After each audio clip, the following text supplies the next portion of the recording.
Welcome to Basic SQL Server Administration on Linux. In this video, we will be covering AD joining and authentication to SQL through an Active Directory user. This video will be broken into two parts to help one understand the concepts and the commands that are being executed. This module will be covering the details required for one to understand the basic concepts related to Active Directory or realm joining, and then all the nitty-gritty related to an AD authentication. In the first part, we'll be covering joining the host to AD domain through command realm join. Here we'll be doing some basic steps like setting up the host name. We will do it by using a hostname ctl set hostname. Then we'll check the resolve.conf to check the DNS server details are correct or not. Further, we will edit the krbconf file, which is the most critical part of this configuration, we can say. We have prepared this krbconf file based on our experience and will request you to do the same for your setups. Next, we will generate the Kerberos authentication files, which will help us join the realm. We will then create a AD user, which we will set the service principal for the service and the computer name in the Active Directory. Yeah, so first let's start with building a new VM. So we have given the name LSND and LSND 911. So this is our new Linux VM that we are setting up, and we will set it up for minimal install. We are fast forwarding this install just to save time or the benefit of time. So we have chosen a very basic setup, and we are going to configure this with minimal software or minimal server requirement. We will set up the IPs and we'll set up the host name and this, and just set up the root and user password and let the installation complete.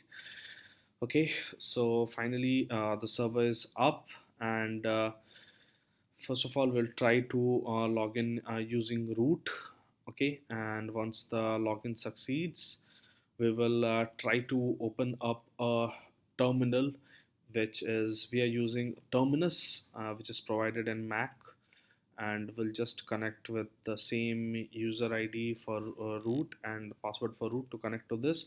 So we will be configuring everything here since we have done a very minimal install, so it's not very user friendly to work on the console directly. So we are logging into this terminus, and from here on we will take up all the checks. Okay, so first of all we'll check the host name. Now make sure that the host name is a full FUDN. Okay, then we'll check etc resolve.conf to make sure that the name server or the DNS shows up correctly. Okay, then we'll do the installation for SSD, RealmD, KRB workstation, KRB5 workstation, and ADCLI. Now these are the four softwares that will be required mandatorily for Active Directory joining. Okay, so we'll zoom through this installation as it will take some time because it will download some packages over the internet. Okay, so you can set up your local repo also, and save the internet bandwidth every time you do this. So you can set up a repo server for your own lab. Okay, so once we are done with this installation, we'll be moving to a very important part next. First of all, we'll try to check whether we are able to ping our local domain, that is sqlfrenzy.local. So if we get a response from our Active Directory server or the DNS server that the response is coming. So this is very important part, and if this is not working, the next part is definitely not going to work. The next we will be looking into the KRB5 configuration, which is the Kerberos configuration main file. So it's placed in etc. So now first of all we'll create a backup of that file before we edit the actual file. Okay, so first of all let's see the content. Okay, so this is a very example or a demo type of file. Now we have prepared this file using based on our experience as mentioned before. So make sure that you use this file, and this file is present in the documentation part of this video series. Okay, so once you update that, let's go back to the AD server, and let's create a user Active Directory user, SQL on Linux. So this is the user which we will be using to authenticate the server over this domain controller, okay, or Active Directory. So we'll be creating this user, and we'll create a password and make sure that the password never expires. Just give it a standard password, okay, and then click on next. Okay, so once finished, let's check this user once, and this is just a member of domain users. We have not given it any special privilege. Okay, so now let's go back to our Linux terminus. Okay, and let's just do a k init. Now this is a Kerberos initialization command. This will create the Kerberos ticket. This is a very important step. Without this ticket you will not be able to do anything for Kerberos. Okay, the next we do is klist, which will just list out the Kerberos ticket. Now first of all, let's try to install SQL, because we will be configuring the in the end our ultimate aim is to connect to a SQL server using a domain authenticated user. To set up Kerberos authentication for a particular service, that is SQL Server, first of all we'll have to install SQL.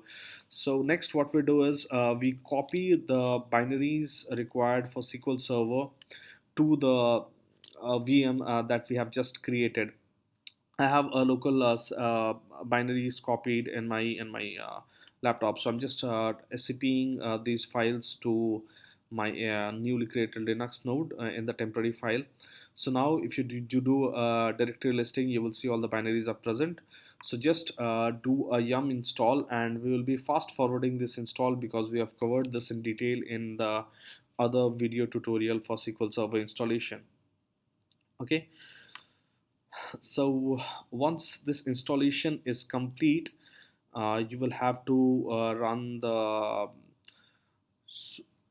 configuration command, which will actually run the configuration part of the setup, like the licensing and the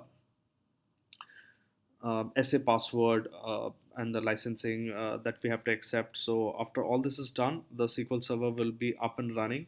Okay, so you will see a text that this is an evaluation version, which is because we have 180 days licensing or expiry part that is now tagged with SQL Server whenever you download RDM. Okay, so next let's check the status of the SQL Server using systemctl MS SQL Server. So it will be shown as running, and next we will install the MS SQL tools or SQL CMD. For that, there are a couple of dependencies like ODBC and all. So we will be installing that also. And we are fast forwarding this install as well, because we have covered, as mentioned before, we have covered this in another tutorial in very detail. Okay, so once this SQL CMD is installed, so we will try to just connect to SQL and check whether our basic connectivity is correct or not. So that's in OPT MS SQL tool bin. So you just have to connect using SQL CMD, and we'll give a local server. Username will be SA, and the password will be the standard password that we have used for all the logins that we have created in this tutorial. So you see, we are able to connect. We'll just check the version quickly. Okay, so once this is done, we'll quit, and we'll just check if the ticket is still there. So we just do a k list.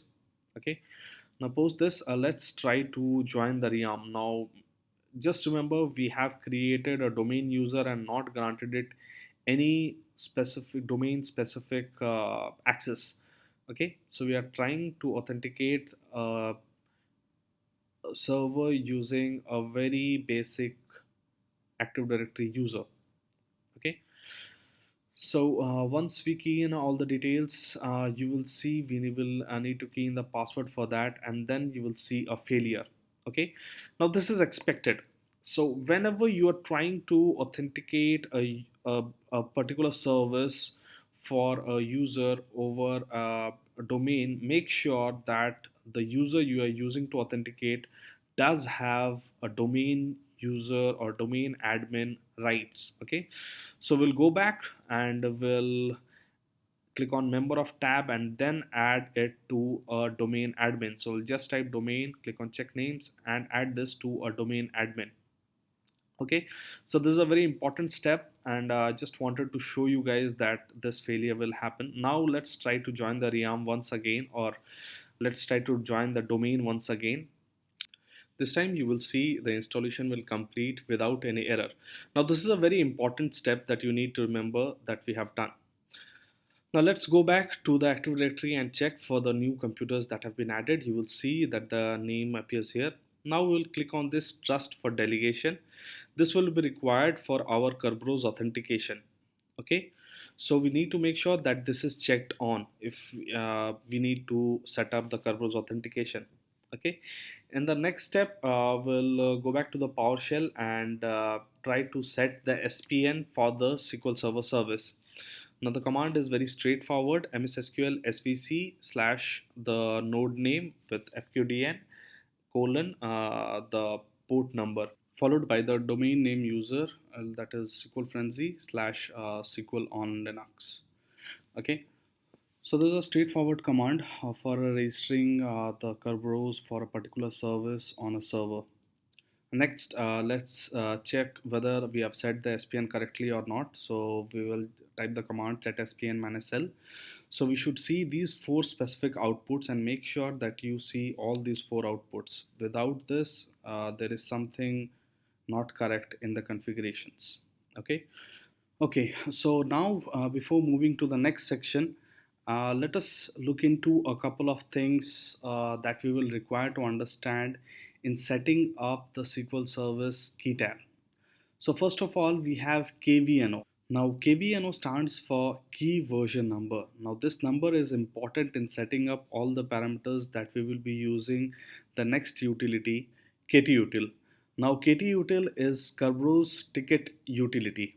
Okay, so here we will be using add ent, which stands for add entry, and we will be adding two entries of encryption in this. So first encryption we will be adding is AES 256 CTS HMAC SHA 196, and the next one we will be adding is RC4 HMAC. Now these are the two types of encryption through which the tickets will be communicating with each other.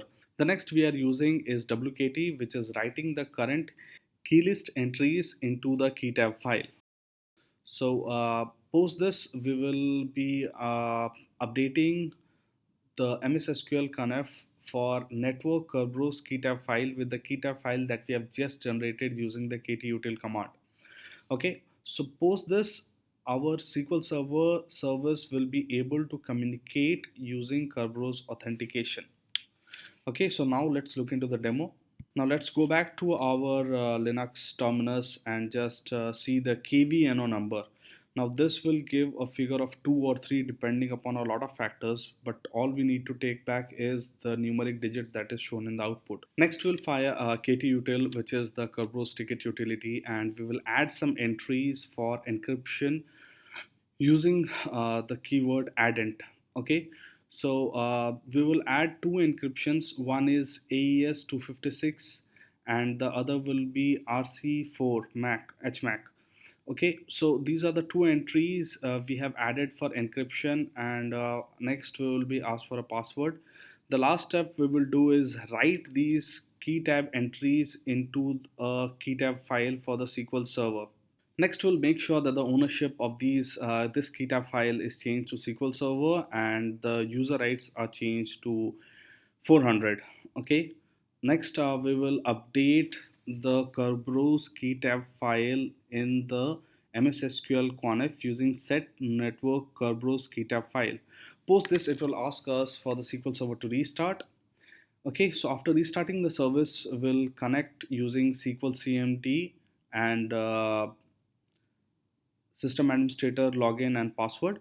Okay, once we are inside, we will create a login for the domain user that we have just authenticated, that is SQL Frenzy slash SQL on Linux. Okay, from Windows. Okay, so this is a general syntax for creating a login for SQL Server.